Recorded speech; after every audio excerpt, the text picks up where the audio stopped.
Kumbame bundu ja Kongo. Kumbame bundu ja Kongo. Kumbame bundu ja Kongo. Kumbame bundu ja Kongo.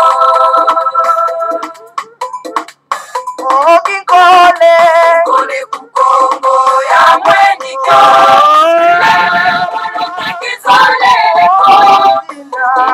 Tena mane mumbande. Kunguluza kanda ja Kongo. Kanda ja Kongo.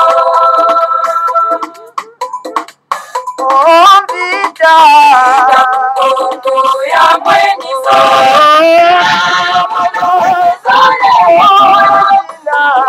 Tela mane mumbande. Mwana vita Kukongo. Mwana vita Kukongo.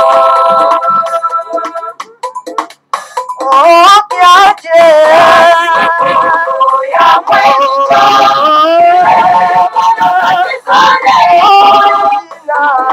Tela mane mumbande. Kanda ja Kongo. Kanda ja Kongo.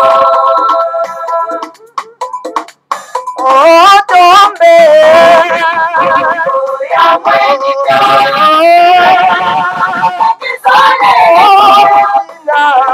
Tela mane mumbande.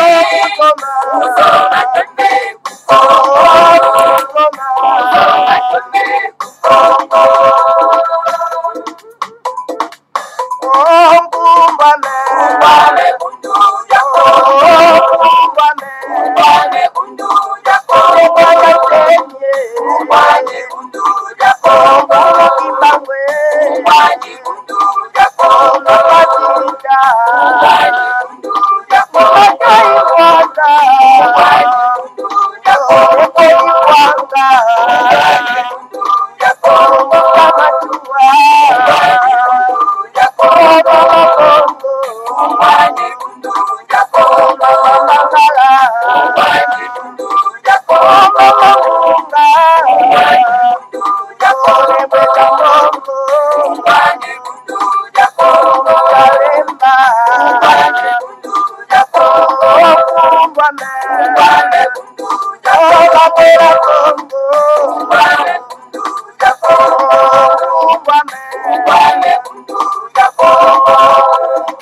Kumbame bundu ja Kongo.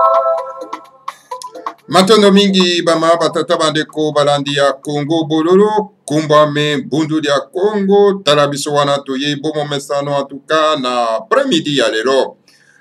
En tout cas lelo ezali ya solo pena en tout cas mokolo mwa mine ya poso mokolo ma zomi na mwambi ya sanza ya misato mobo ya koto mibale na tuku mibale na moko tokomi bongo na ngonga ya zomi na mine na miniti zomi elingi koloba ngonga ya mibale na miniti zomi ya sima ya nzanga. En tout cas bama batata bandeko ezali wa bino mbuta bopele bobala elingi koloba malamu koloba topesi bino banso bayenge bambote pe losako na bino banso ezali wa bino molobeli mbuta bopele bobala elingi koloba malamu koloba. En tout cas toyebite soki tozali koyokana son soki ezali koleka malamu bama batata bandeko balandi ya Congo bololo c'est comme si tozana mwa kokoso mais je pense que kokoso ezalité bama batata bandeko balandi ya Congo bololo. Lelo bama batata bandeko ezali le grand jour mokolo moko monene bama batata bandeko balandi ya Congo bololo yangwana donc tozali obligé donc ya koya solo pena en tout cas bama batata bandeko tokoka kosolola na bino elongo moko. Le grand jour pourquoi? Parce que lelo ezali le 18 mars 2021. Et na kati ya mboka ya Congo, na Union de Timanti, na Afrique centrale, et plus particulièrement donc na Congo Diakati, na Congo central, et aussi particulièrement donc na Kamba, oepa wapi en tout cas, mutinda miata tanzamba pong tulendo, ayaki, pe abandaki mission na ye bamama batata bandeko. C'était le 18 mars 1921 et l'autre ozali le 18 mars 2021, ça fait 100 jours pour jour bamama batata bandeko alandi ya Congo bololo. C'est un grand jour bamama batata bandeko pona l'homme noir, pona l'homme congolais, pona un Mukongo bamama batata bandeko alandi ya Congo bololo. C'est un grand jour de la libération spirituelle. C'est un grand jour de bouleversement bamama batata bandeko alandi ya Congo bololo. Car l'homme noir détient les secrets du Seigneur à Congo. Parce que l'homme noir est le premier fils du Seigneur à Congo.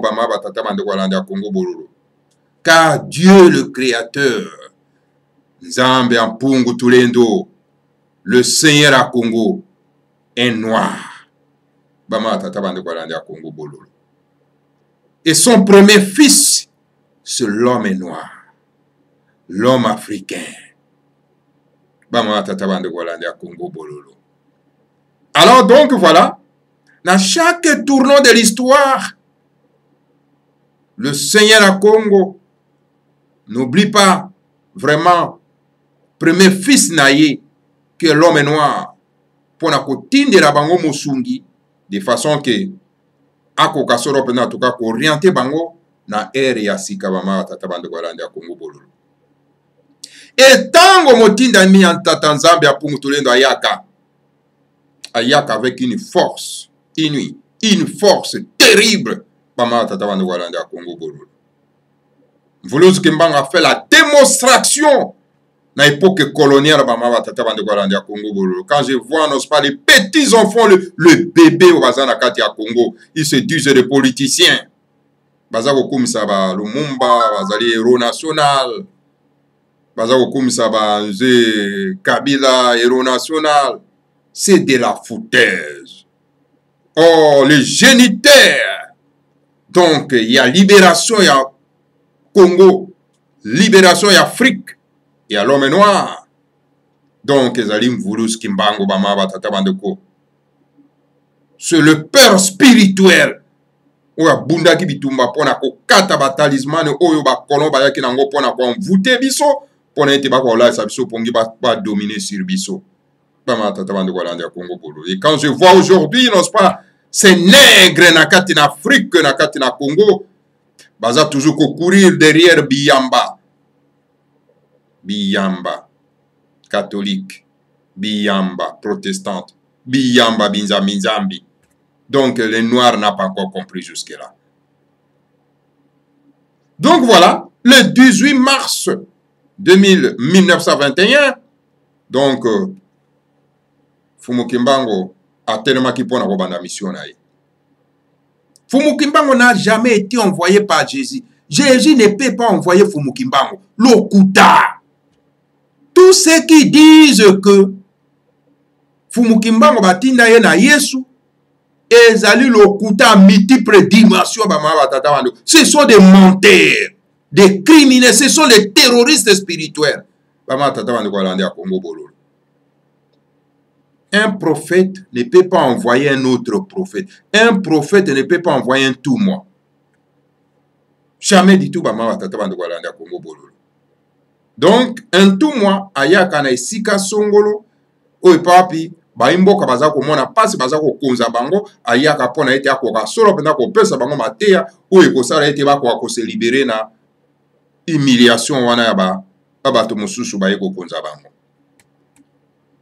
Yesu na komwa Yoshua, Emmanuel, ayaka kuna na mokili ya Israël. Pourquoi Israël? Parce que ces peuples-là étaient colonisés par des barbares. Il y a des Romains. Alors il fallait un tout moi kokakoya kuna un prophète ya kuna pour kokako libérer bango. Yango mona ki Jésus alobaki que je n'ai été envoyé qu'aux brebis perdues de la maison d'Israël. Et qu'il n'est pas bon de prendre le repas précieux des enfants donné aux chiens. Pourquoi aux chiens? Parce que moi si ya cananéenne ayaka soro pena ko senga soro pena tout cas lisungi et pas ya Yesu Masia kuna Yoshua. Alors yango apesa ki yanwana ba mawata bandeko. Donc Jésus n'est pas le sauveur du monde, n'est pas le sauveur de l'humanité. oyo baza koya kolobaka biloko ande ngwana, ce sont des menteurs. Ce sont des menteurs. Donc l'église catholique qui a l'âme de la colonisation, yango neza ko perpétrer les mensonges wana pana kolalisa baimboka bana baindo pongi ya babebe bamatata bande kolanda Congo bololo.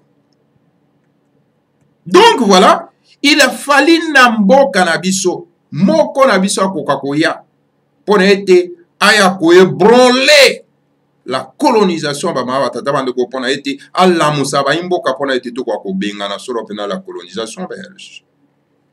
Le Fumukimbango était celui que le Seigneur a envoyé. Donc, Fumukimbango n'a pas été envoyé par Jésus. Dire que Fumukimbango a été envoyé par Jésus, c'est une insulte aux yeux des Noirs, aux yeux du Seigneur à Congo. Et ils allaient insulter moi comme on est. Ceux qui disent ça doivent cesser. Parce que s'ils ne cessent pas, en tout cas,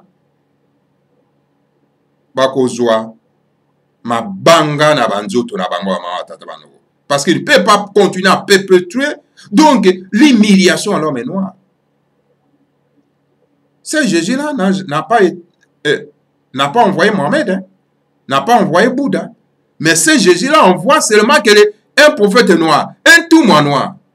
Mais c'est inacceptable. Et vous continuez donc à soutenir ces mensonges en multiples dimensions. Et nous devons le mettre fin. Et c'est ce mettre fin. L'homme noir doit retrouver, non pas sa gloire. Il a perdu donc depuis le temps. Donc, tous les gens solo en tout cas.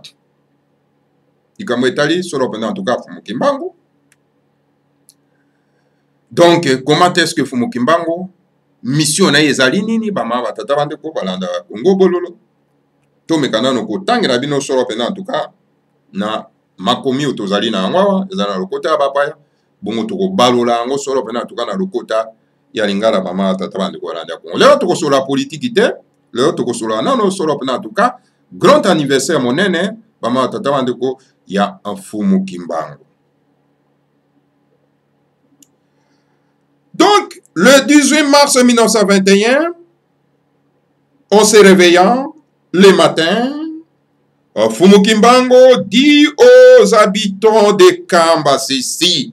Nakolamuka kana tongo ya le 18 mars 1921, mokoloma zomi na mwambi, asanja misado mobuya koto mibale na tuku mibale na moko, Fumukimbango alobi solo pena tuka na ba habitants donc na baimboka na mboka ya Kamba.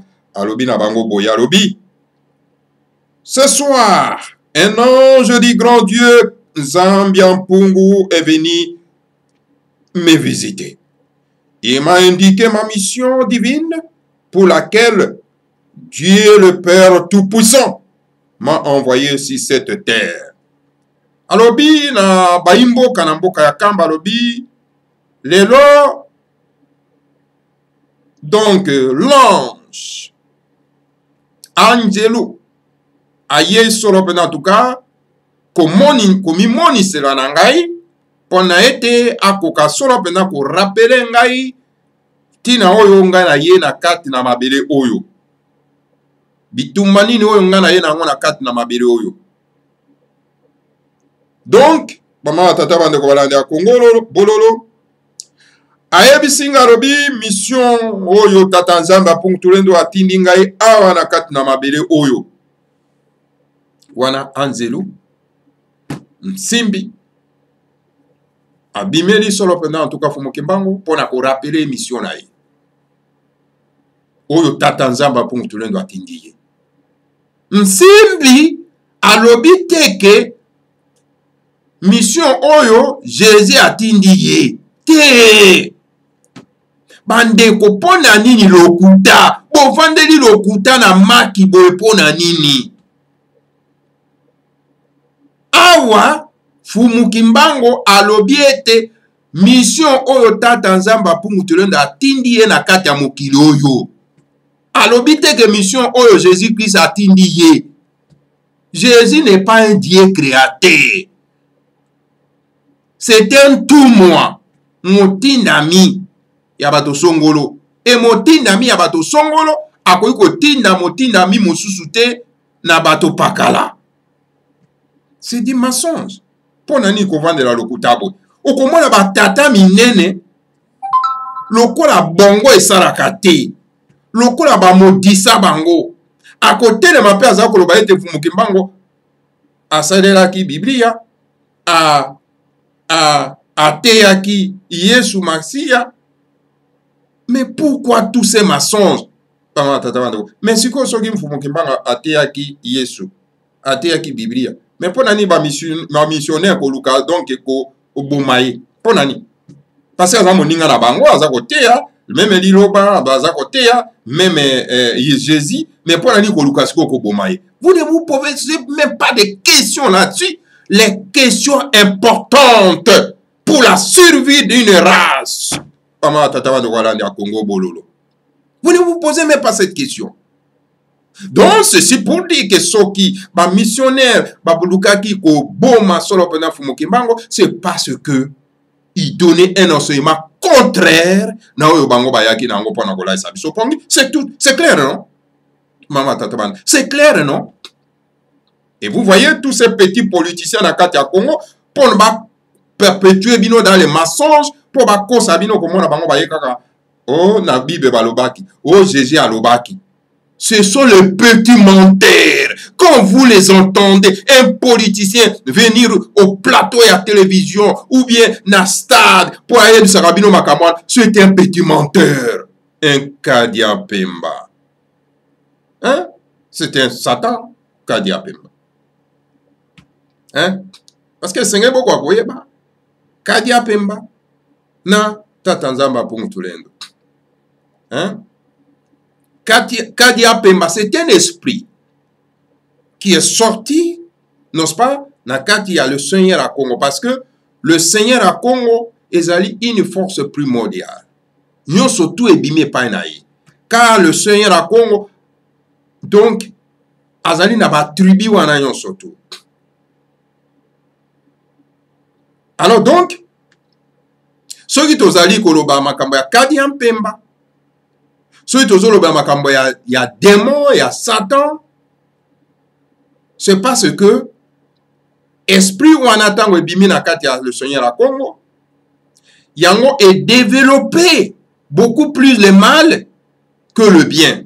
Et nous appelons le Seigneur à Congo Azali Saint parce que il a développé en lui donc la bonté.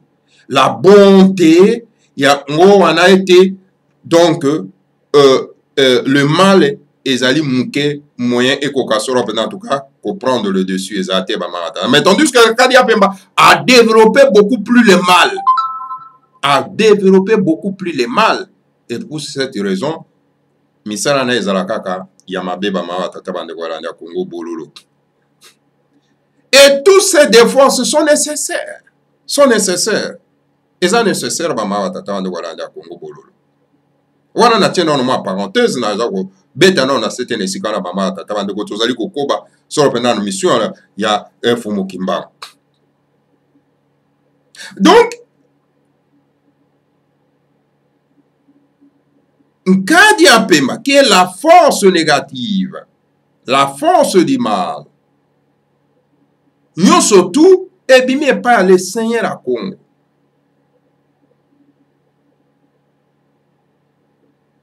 Alors, ezali nécessaire aussi, parce que ce que la force du mal ou ezali te, motakola la pongi à bébé na kati ya planète Terre.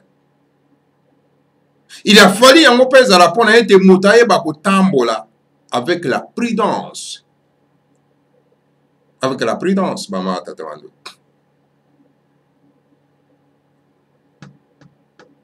Je vois par exemple Mbeli. Mbeli, ezali donc eloko moko soko utiliser yango malamu oko sepela nango, mais soko utiliser yango mabe ekokoma eloko mabe na miso na yo. Mbeli soko kati soso balambi mama lamba tie soro pena ba saucisson kitoko le yo sepeli o totondi Le même mbelu ekataki soso boliaki soso bosepeli. Bakati nango ndeko na bino moko loboko lokolo bien babomi ndeko na bino na yango mbeli wana ekomi susu mabe. Parce que mbeli wana ekwei na maboko ya moto oyo azali malamu te. Oyo a développé le mal na kati na ye mbeli wana ekwei mabe.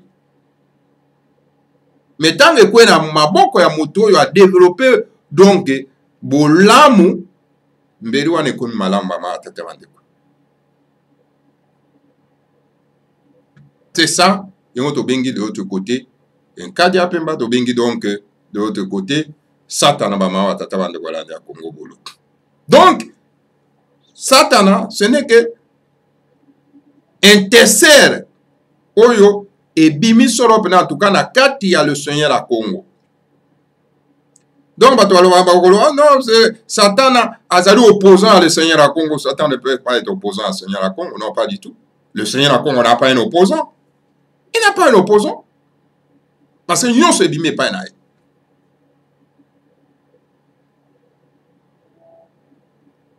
Nous se bimé pas naï. Comment il peut avoir un opposant?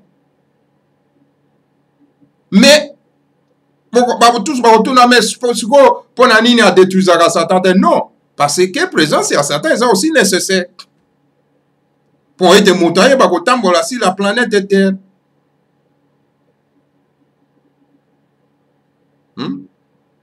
Quand on utilise Mabé, d'un côté aussi nécessaire.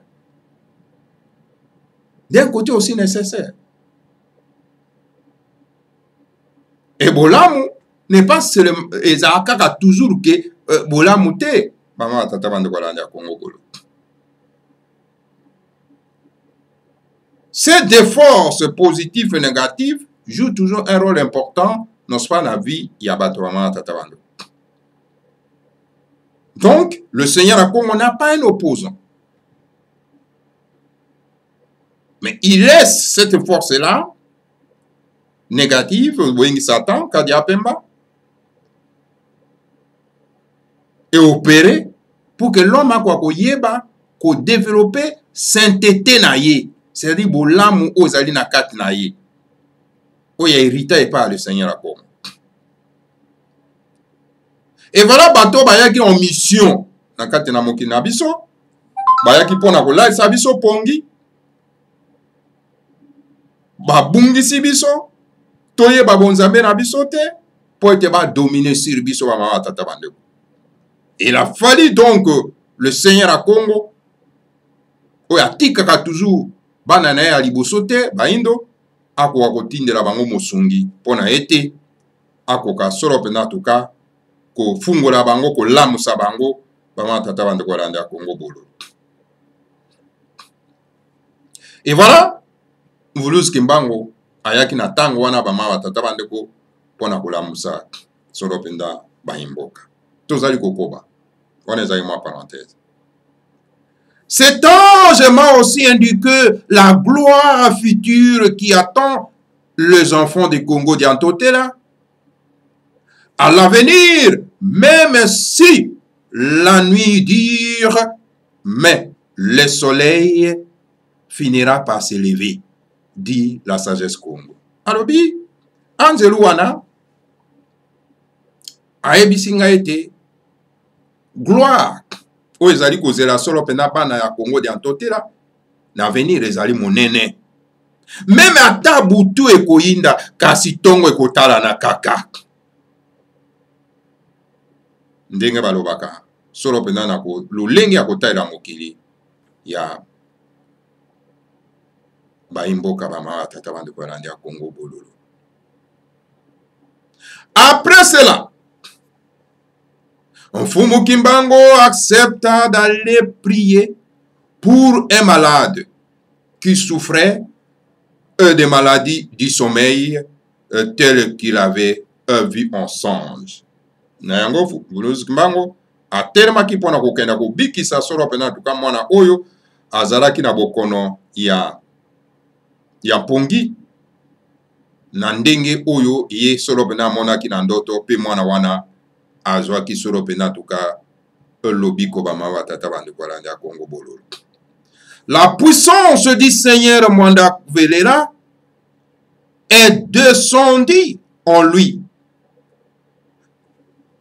Sa compréhension des affaires matérielles et spirituelles du monde changeant et devint très limpide. Il était rempli d'une pluie de cœur indescriptible. Un Fumu Kimbango s'est mis à enseigner l'évangile du royaume de Dieu sur la terre, qui est le royaume des Congo d'Antotira. Alors, Nguya ya tata nzamba pungutulendo, ya molimo mosantu et kiti solo pena na kati na ye. Façon na ye ya ko comprendre, en tout cas, makambo, ya molimo, et bon wani ba mawa tata bande kwa lande ya Congo bololo, akomi solo pena moto na nguya, atonda mi solo pena en tout cas na kimia na kati na motema, ba mawa tata bande kwa lande ya Congo bololo. Fumu Kimbango a teleme abandi kote ya solo pena en tout cas liloba ya tata nzamba pongo tolendo pona royaume ya Congo d'Antotera. Car Dieu s'appelle Congo Kalunga à Congo. Ainsi donc, qui dit royaume du Congo, dit royaume de Dieu sur la terre. Alors bien en tout cas, tata nzambe Congo na ye donc Kalunga, Congo Kalunga à Congo. Na biso bangombe to bengi solo pena nzambe apungu tulendo a Congo ba mawa tata bandeko. Na yango royaume ya Congo ezali royaume ya tata nzambe apungu tulendo awa na kati na mokili. Voilà, Fumu Kimbango a telemi abandi koteya. Fumu Kimbango abandi koteya te a Biblia. Ceux qui disent comme ça, ce sont des menteurs. Que Fumu Kimbango abandai côté à bateau Bible, ba vanda na Bible.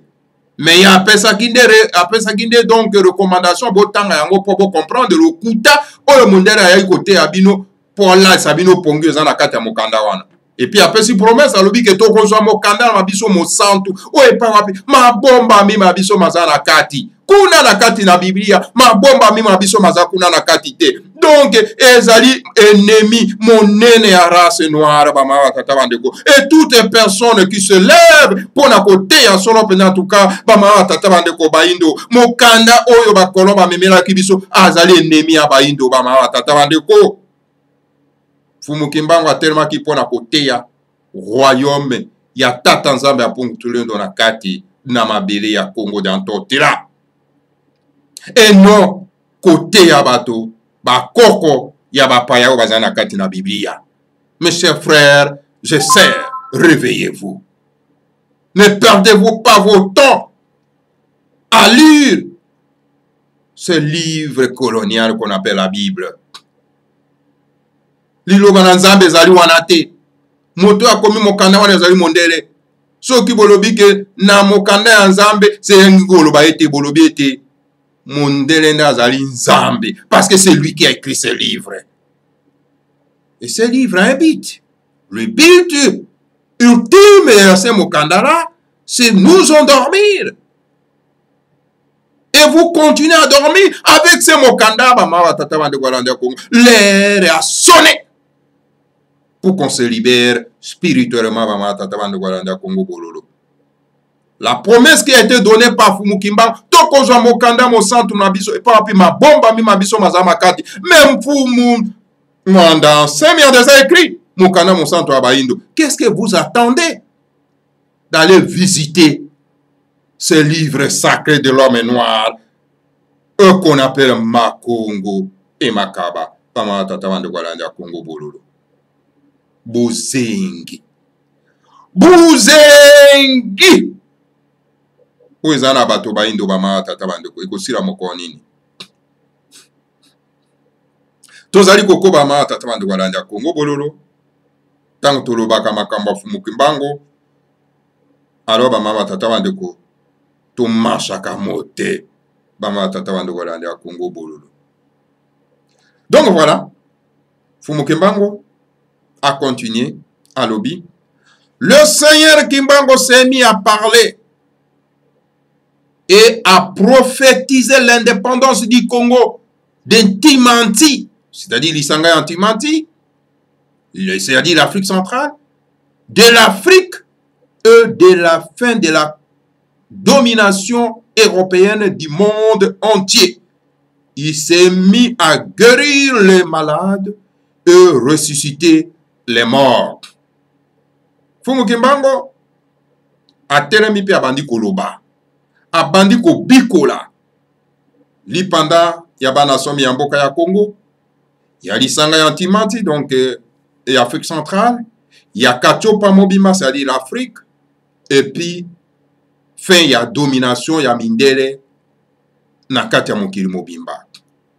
Alors a telemi abandi ko bikisa bato na bokono, akomi kolamusa bawa bama batata bande ko landi ya Congo bololo. Miracle, miracle, miracle. Alors vous qui restez à parler de Jésus, vous n'avez pas la honte. Vous, les nègres qui sont en République démocratique du Congo, vous les Congolais, vous suivez donc les commerçants spirituels, qu'on appelle les Binzambi, les monseigneurs, les abbés, ce sont des commerçants spirituels. Toutes les personnes qui vous enseignent cette religion coloniale, ce sont des commerçants spirituels. L'heure est venue à ce que Motomoindo Akokako se libère Bama Tataban de Golande à Congo Bololo. L'heure a sonné. La réputation de Fumukimbango s'est rapidement répandue sur toute l'étendue du Congo central. De foules immenses allaient et revenaient en Kamba pour aller se faire guérir, pour aller recevoir l'enseignement politico-religieux de Fumukimbango, pour aller voir de leurs propres yeux et entendre de leurs propres oreilles la voix de Fumukimbango, le Fils de l'homme, le Fils de Congo, le Fils de Dieu, le oint du Seigneur Mwanda Verera. Réputation yon surtout ya Fumukimbango et tamboli sorope na tuka na kati ya Congo mobimba, na Congo ya kati mobimba, na Congo mobimba, bama batata bande kolanda Congo bololo. Tala mo, donc bato ebele, ba kei sorope na kotonda na nkamba. Pona ete bakenda kozwa lobiko. Et papi Fumukimbango azali ko bikisa bato ya abokono bama tata bandeko. Bazali ko kenda epele pona ete bako wakozwa malako ya politique. Pena bonzambe bama tata bandeko Fumukimbango. Epa ya Fumukimbango. Pona ete bakenda komona bango moko na miso pe bayoka na matoi na bango moko lolaka ya Fumukimbango. Mwana ya mutu, mwana ya Congo, mwana ya tata nzambe ya Pontulendo. Moko oya ponami soropenda tuka na kati na baindo. Soropenda tuka oyo moko lati soropende limo ya Mwanda Velera. Molimo Monsanto. Voilà bama batata bande kolanda Congo bololo. Donc Fumukimbango enseignait malako ya politique na religion. Okomona mwa ba bizengi moko baza bolimbi sangana za un peu beaucoup plus dire à l'égard non pas politiciens congolais, à certains responsables politiques congolais qui disent que non, on ne peut pas mélanger la politique et la religion. Buzengi. Buzengi. Hein? Buki bolole. Bama tatawana. So na bi buzengi ezo sara net ko sonner moi kitoko na matoi. Maintenant, on va qui bololé pour sonner bien. On ne peut pas mélanger la politique et la religion. Or que le Seigneur à Congo, Azana ba tribu wana yos. Le Seigneur à Congo, Azana 3 attributs. Pama tata banduku. Zola ngangu lendo. Panzu nzinga. Hein? Nzinga. On dirait que son ezalité bama batata banduku bolimbisi. Bolimbisi bama batata banduku na ebité soki tozali koyokana ezali ko signaler ngai que son ezalité. Ok, matondo mingi. Donc voilà, tolobi 3 attributs. Tchaku panzu nzinga. Et Tchaku panzu nzinga, c'est quoi? Ce sont les 3 esprits qui trônent, n'est-ce pas, dans trône à le Seigneur à Congo. C'est-à-dire que le Seigneur à Congo, azali donc politique, ezanakat naye, science, ezanakat naye, et la spiritualité, ezanakat naye. Donc les 3 attributs. Et yo moto, oyo botami na mokili oyo, olati ces 3 attributs aussi, parce que ozali na étincelle le Seigneur à Congo na kati na yo. Ozana les 3 attributs wana, c'est-à-dire que Tchaku panzu nzinga. C'est-à-dire la politique, la science et puis la spiritualité. Ezana kati na yo. Ces 3 attributs. Alors, si yo kolobake, non, écoutez, ce que vous allez monter na bonzambe, okoki c'est la politique. Mais c'est la fausseté, c'est la fausseté. Il faut ça la nyonso. Ce que ozangi moko, okomi handicapé. Handicapé. Bandeko, soki son ekozambala te, en tout cas, na vidéo oyo, boko ka vraiment kokomela biso bama batata bandeko ozala vraiment malamu bama batata bandeko parce que toujours kozwa moi ba signal bama batata bandeko la ya Congo bolo mais toza kokoba bama batata bandeko la ya Congo bololo soki ekobi malamu te to ko reprendre vidéo mosusu bama batata bandeko la ya Congo bololo donc to ko continuer soki ekobi malamu te en tout cas Bama tata bandeko boko signaler biso na makomi mabino alors tokoka ko reprendre yango po ete to meka ko marteler na mato ya bandeko ya tata bandeko na Congo bolo. Donc être humain azana ces 3 attributs du Seigneur à Congo parce que tozali na étincelle ya le Seigneur à Congo na kati na biso. Donc la politique, la science et la spiritualité. Donc, la science, la spiritualité, la science et la politique. Parce que Nzinga, c'est politique. Panzu, c'est la science. Et Tchaku, c'est la spiritualité. Ce sont les 3 esprits qui tournent dans le 3 portes à le Seigneur à Congo. Ces 3 grands esprits. Alors donc, ce sont les attributs du Seigneur à Congo. Ce que yon politicien à kati à Congo, le bakeno, ceux qui ont la politique, au Kabola, qui religion en religion. C'est la foutaise Bozengi. Bozengi. Ce que yon moto sa la spiritualité, olingi ko intervenir na kati à politique. Ozomona ba besoin ko bomana bande ko na ba ko tia bango na ba fausse commune na politique kanambe mwana tuti Rwanda mopaya. Ba imposa ebiso ye toko ngokumisa mopaya na kati ya mboka yo moto ozali kolobela nini religion spiritualité oza ko intervenir ite na makambo eta politique obite biso tozaya bato na nzambe toko yiko saela ko kota na makambo ya politique ite buzengi bama tata wande kwala ki bolole moi qui bolole yangwana mata et voilà le Seigneur Kimbangu menait le combat politique, le combat spirituel. Ah, tata wandu kwa lande ya Congo bolo. Oh, ok, adi ba ma tata wandu.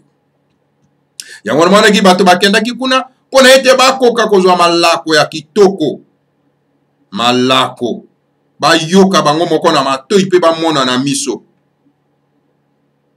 bayoka bamona solo mpenza Fumuki Mbango mwana ya moto, mwana ya le seigneur ya Congo. Bama tata bandeko, mwana ya Mwanda Vedera. Esengo te, esengo makasi bama tata bandeko alandi ya Congo bololo. Soko oyebi histoire ya Fumuki Mbango, il faut zala heureux. Bama tata bandeko, il faut zala heureux, très heureux bama tata bandeko. Alors, on continue vraiment à Congo bololo. Beaucoup de personnes sont allées retirer leurs malades qui étaient dans les hôpitaux des missionnaires catholiques, protestants, et les ont amenés en Kamba, où Fumuki Mbango les a guéris instantanément et gratuitement. Il y en a mon qui était. Donc, bato ebele bakei ko retirer bandeko na bango bazalaki na kati na ba hôpital, o bazalaki na bokono na hôpital po ete bamema bango solo pende pa Fumuki Mbango po ete bakwa kozwa lobiko bama tata bandeko pe bamemaki bango pa Fumuki Mbango bango tu bazwaki lobiko bama batata bandeko balanda Congo bololo pa wapi bameme bango na mboka ya Kamba po ete bakwa kozwa lobiko et puis bandeko kozwa lobiko gratuitement, sans moyennant de l'argent. Et tous ceux qui se prétendent que non, Mazali Bakitani a Fumuki Mbango, et ils ne font rien, pendant que les gens meurent tous les jours, Nakati à Congo, où est votre force? Parce que Bozoko Tambola Matambe à Fumuki Mbango T, alors donc vous êtes en train de flouer notre peuple. Pour ça qu'on flouer notre peuple.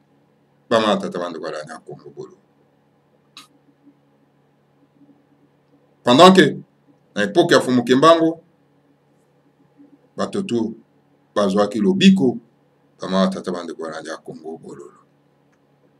beaucoup de personnes qui travaillent comme boy dans les maisons des Mindele, comme ouvriers, hein, parce que bato ebele, banda yi kosala solo pendant en tout cas, na banda kwa Mindele, bazaki donc bamoye, bana misala, bama tata bande kwa landa Congo bololo.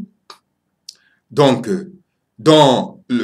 comme les ouvriers, dans les plantations agricoles et dans les entreprises de Mindele, sont allés écouter les enseignements politico-religieux de Fumuki Mbango et ont fini par décider de quitter définitivement leur poste d'emploi de l'esclavage des Mindele.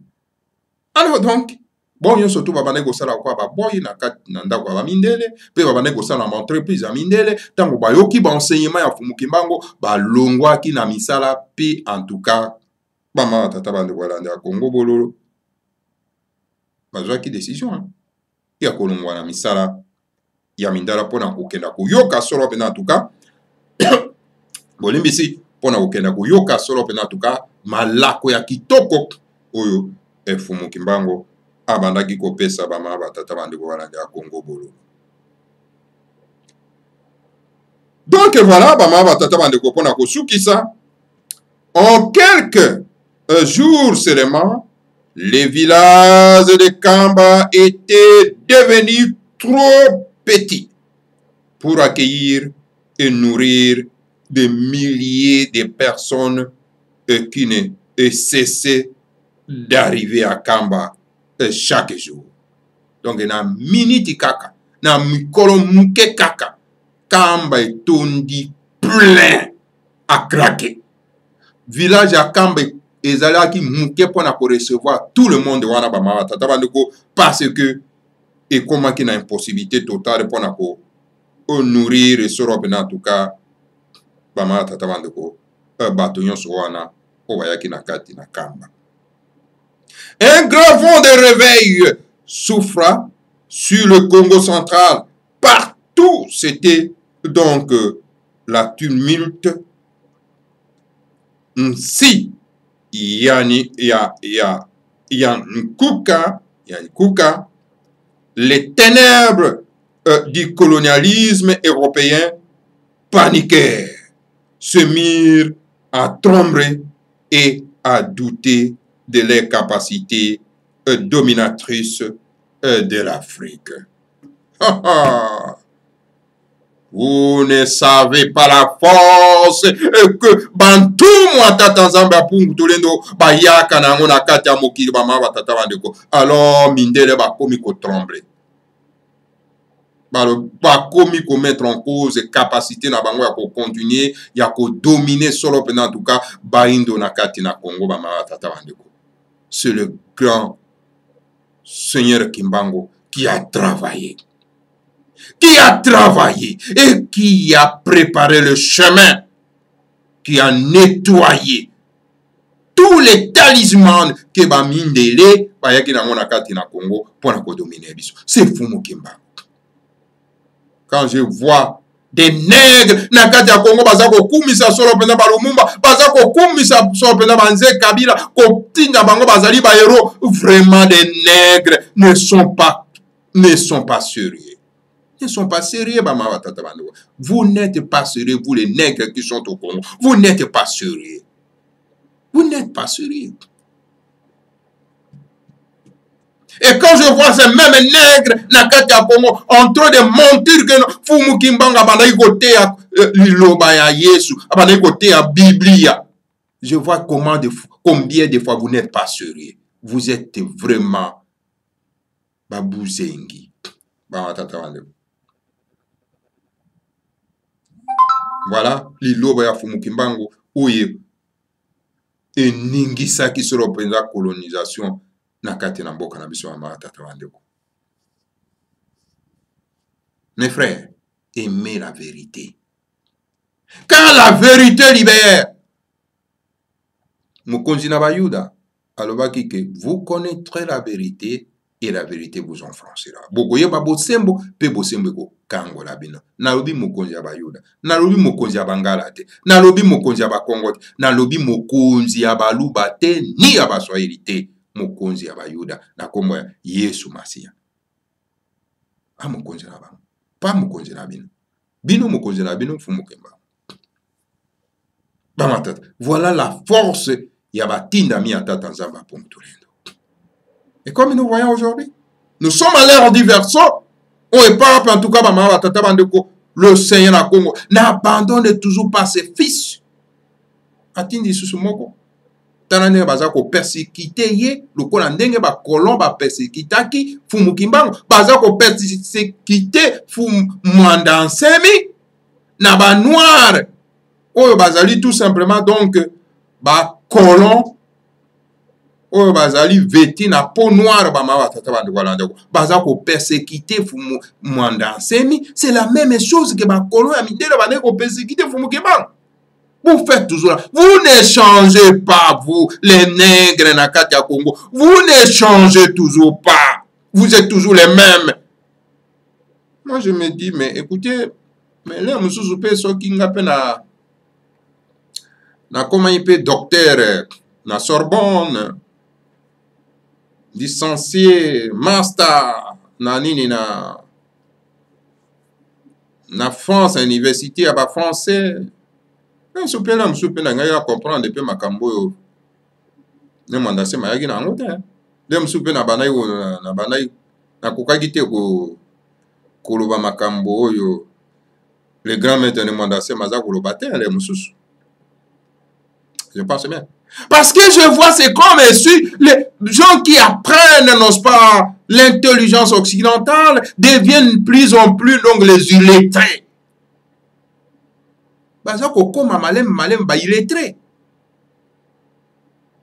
C'est comme si injecte donc un virus. Comme ça, illettré, on est comme vous trouvez un mouton universitaire, un mouton mayel qui vient vous dire que non, bah écoutez, Fumu Kimbangu va tinda bien la Jésus. Et puis, à ce moment, sans état d'âme. Au moment où on a moto attendu vraiment donc dans la classe, les alliés universitaires, master, tout ça là, il vous dit que mais non, mais écoutez, ne mandasé, mais c'est un fou. Mais c'est incroyable. Parce que capacité n'a pas saisir Makambo. Et Zali Mouké, et vous pensez que ce diplôme, le papier qu'on lui a donné, c'est comme si les ali papier, ils ont permettre de réfléchir au-delà. Mais au contraire, ils ont réfléchir na niveau ya zolo na ye ba ma tata bande. Qui a dit ba ma tata bande ko landa Congo Bololo? Qui a dit? Alors ba ma tata bande ko landa Congo Bololo. On est à la première partie na biso na mokolo malera. Bolanda toujours Congo Bololo et pas plutôt à Kolamsa soro pena ba imboka. Nous sommes à votre service, Bama Tata Bandeko. Bama Tata Bandeko Landia Congo Bololo. À chaque fois. Ce que vous avez information, vous avez partagez Congo Bololo. Dans le groupe, surtout. Dans le groupe, Anzira Congo. Nous avons certaines vidéos pour Kolamsa Baimboka. Bazo Komelanga Wabike, mais non, mais écoutez, les Sengeli, Toti Karana Sige, bon, si vous bozo tinda ba vidéo boye, mais dit, on crée un groupe pour s'informer. Pour s'informer. Vous qui êtes dans le Nzila Congo, dans le groupe de Nzila Congo, on crée un groupe pour s'informer. Alors donc, et c'est que partager Congo Bololo, vous partager en tout cas ma vidéo oyo ezako édifier bato oyo ezako lamusa bato. Vous êtes dans le débat, dans les discussions d'ici, une vidéo pe koyiko kota pona ko pesa bato susu boanya ya koleka ebele. Mais vous donc tokoki kondimate ke ba vidéo oyo eza ko distraire bato ba mama tata bandeko mais oyo eza ko pesa bato bwanya pe mayele. Voilà ba mama tata bandeko ala ya Congo Bololo oyo ezalaki mayento memelaki bino solo penda na après-midi ya lelo yango tolobaki ete toye lelo tout simplement pona koloba ce que spirituel oyo en tout cas le combat ya Fumukimbango ba mama tata bandeko ala ya Congo Bololo. Donc Fumukimbango a karisaki la colonisation. Il a combattu la colonisation. Et bah, Sengeli ba oyo bazoko tanga kombo ya Fumukimbango ba combattre donc la médiocrité ils en a kati ya mboka na biso. Ce que bozo sala yango te, vous allez complice donc boyebi combat ya Fumukimbango te. Matondo mingi na bino banso oyo bolandi biso ba mama tata bande kolanda Congo Bololo. Alors donc tukuta na bino mbala sima. Ke ba kulu na biso. Ba koka soro penda ko pambola biso. Peva pamba le grand maître de mana enseigne. Vuka yantimanti. La République fédérale. Afeliga diampa di finamene tiwa. Kabudia bakelwa. Oluzororo batanda bamutulendo. Makanda mama musama vutuka yotama. Osawe nina ninga masina makikulu. Kongoja bakongoja vutuka Kongo. Oluzororo batanda bamutulendo. Makanda mama musama vutuka yotama. Osawe nina ninga masina makikulu. Kongoja bakongoja vutuka Kongo. Afrika ya Afrika.